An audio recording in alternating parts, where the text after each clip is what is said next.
రసజ్ఞులైన సాహితీ మిత్రులందరికీ ద్విభాషం రాజేశ్వరరావు నమస్కారం. తెలుగు భాషలో మొట్టమొదటి సాంఘిక నాటకం 'నందకరాజ్యం' రచయిత శ్రీ బావిలాల వాసుదేవ శాస్త్రి గారు. ఈ నాటకాన్ని వీరు పూర్తిగా తేటగీతి పద్యాలలో రాశారు.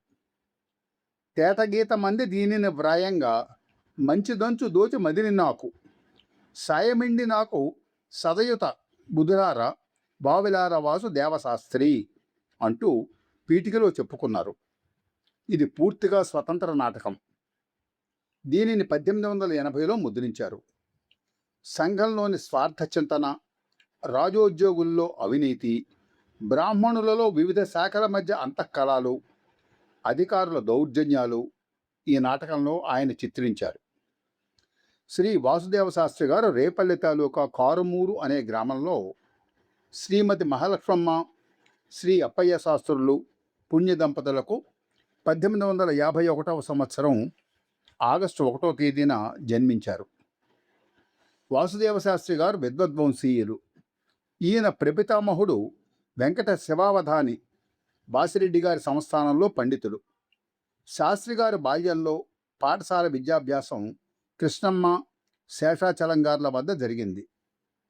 బందర్ నోబుల్ కళాశాల పండితులైన కోరాడ రామచంద్ర శాస్త్రి గారి వద్ద సంస్కృత విద్యాభ్యాసం చేశారు. మేనత్త పెద్ద కొడుకు అయినట్టి రామలింగ శాస్త్రి గారి వద్ద కాళిదాస త్రయం పఠించారు. వైదిక విద్యానంతరం 1 సంవత్సరం ఆంగ్ల విద్యను గుంటూరులో అభ్యసించారు. మచిలీపట్నంలో FA చదివి పాస్ అయ్యారు. వేదుల వెంకటాచార్యులు గారి వద్ద సాహిత్యంలోని మెళకువలు అభ్యసించారు. తర్వాత కొంతకాలం రాజమండ్రి సెంట్రల్ జైల్లో గుమాస్తాగా కూడా ఉద్యోగం చేశారు. అయితే ఆ ఉద్యోగం ఆయనకు నచ్చలేదు. దాంతో ఉద్యోగానికి స్వస్తి చెప్పి BA చదివి ఆంగ్లంలో ఉత్తర సర్కారు జిల్లాలలో ఉత్తమ ర్యాంకు పొంది మొట్టమొదటిసారిగా మెక్డొనాల్డ్ బంగారు పథకం సాధించారు వీరు. 1874 మొదలు 1896 వరకు రాజమహేంద్రవరంలో ప్రభుత్వ కళాశాల ఆంగ్ల సహాయ ఉపాధ్యాయ పదవి అలంకరించారు. మన ఆంధ్ర ప్రాంత కాలేజీలలో ఆ రోజుల్లో ఆంగ్లేయులే ఆంగ్ల భాషను బోధించేవారు.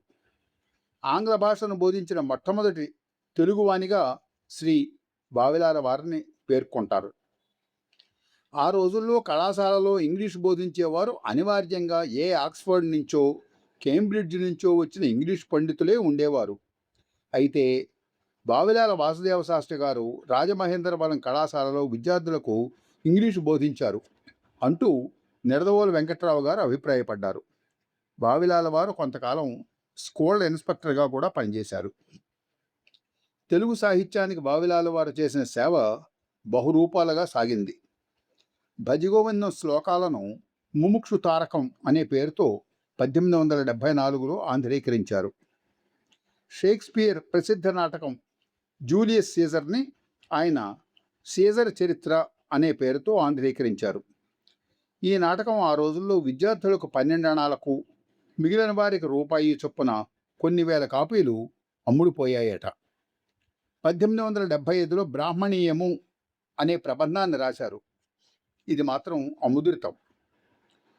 1877లో పిత్రారాధన అనే స్వతంత్ర కావ్యం రచించారు. తర్వాత విలియం కౌసర్ అనే ఆంగ్ల కవి రచించిన ఖండకావ్యాన్ని మాతృరూప స్మృతి పేరుతో ఆంధ్రీకరించారు. వీరు అనువదించిన మృచ్ఛకటికము ఎంతో మనోహరమైన కావ్యముగా పండితులు పేర్కొంటారు. వాసుదేవ శాస్త్రి గారి ఉత్తర రామచరిత్ర ఆంధ్రీకృతి 1883లో వెలువడింది. ఇంకా ఆరోగ్య సర్వస్వము, గరుడాచలము మొదలైన గ్రంథాలు వెలువరించారు. శ్రీ జ్ఞాపతి సుబ్బారావు గారు ఆ రోజుల్లో స్థాపించిన పత్రిక చింతామణి పూర్తి నిర్వహణ బాధ్యతలు శ్రీ బావిలాల వారు చేపట్టారు. తెలుగు సాహిత్యంలో నవలలకు బహుమతులు ఇవ్వడం ప్రారంభించింది మొట్టమొదటిసారిగా ఈ పత్రికే. ఈ బహుమతుల నిర్ణాయక కమిటీలో బావిలాల వారే ముఖ్యుడు. కందుకూరి వీరేశలింగం గారు, ఆచంట సుందరరామయ్య గారు కూడా ఉండేవారు. బావిలాల వారు రచించిన ఉత్తమ రామచరిత్రము, మృచ్ఛకటికము మొదలైనవన్నీ అప్పట్లో చింతామణి పత్రికలోనే ప్రచురితమయ్యాయి. కేవలం చింతామణి పత్రికకు పరిమితం కాకుండా రాజయోగి, వివేకవర్ధని లాంటి మాసపత్రికల్లో కూడా ఎన్నో వ్యాసాలు వీరు రాశారు. కొన్ని షేక్స్పియర్ నాటకాలను కూడా తిలకించారు. రఘువంశం కావ్యాన్ని ఆయన గ్రిగుదొర గారికి అంకితమిస్తూ కృష్ణమత బ్రోధ్య సూతి విశిష్ట భూతి సకల విద్యాధికారి ప్రశస్త సూరి ఆశ్రితావన శక్తి రాజోధృతోక్తి లగ్గుపుడు కొంగులారు శ్రీ గిగ్గుగారు అంటూ పేర్కొన్నారు. అంతేకాదు అలా దొరగారికి అంకితం ఇవ్వడం ఓ గీతమాలలో చక్కగా సమర్థించుకున్నారు కూడా. కృతుల కొప్పిడిసి శిష్టు కృష్ణమూర్తి, లక్ష్మణ కవులు గౌరన సూక్ష్మబుద్ధి, కందుకూరి వడ్డాది నిగమ సుసర్ల, పాలెపు త్రిపురాణ పన్నాన పోండ్ల, వారణాసి చిలంబు దుర్భ నెడబర్తి, పందిరి సత్యవోల్ కల్లూరి బైపునేడి, జగతి శైలి నాదెళ్ల గుండు గురజాడ, మాడభూషి కుక్కొండ వంశప్రగేయ, లోగిరాల జగన్నాథ నాగయాది బుధులు నరదేవాంకితములుగా చేసి ఈ మాలికలో సమకాలీకుల ప్రశస్తి చక్కగా పొందిగ్గా ముచ్చటించారు ఆయన. వాసుదేవ శాస్త్రి గారు 1897 జూన్ 13వ తేదీన పరమపదించారు.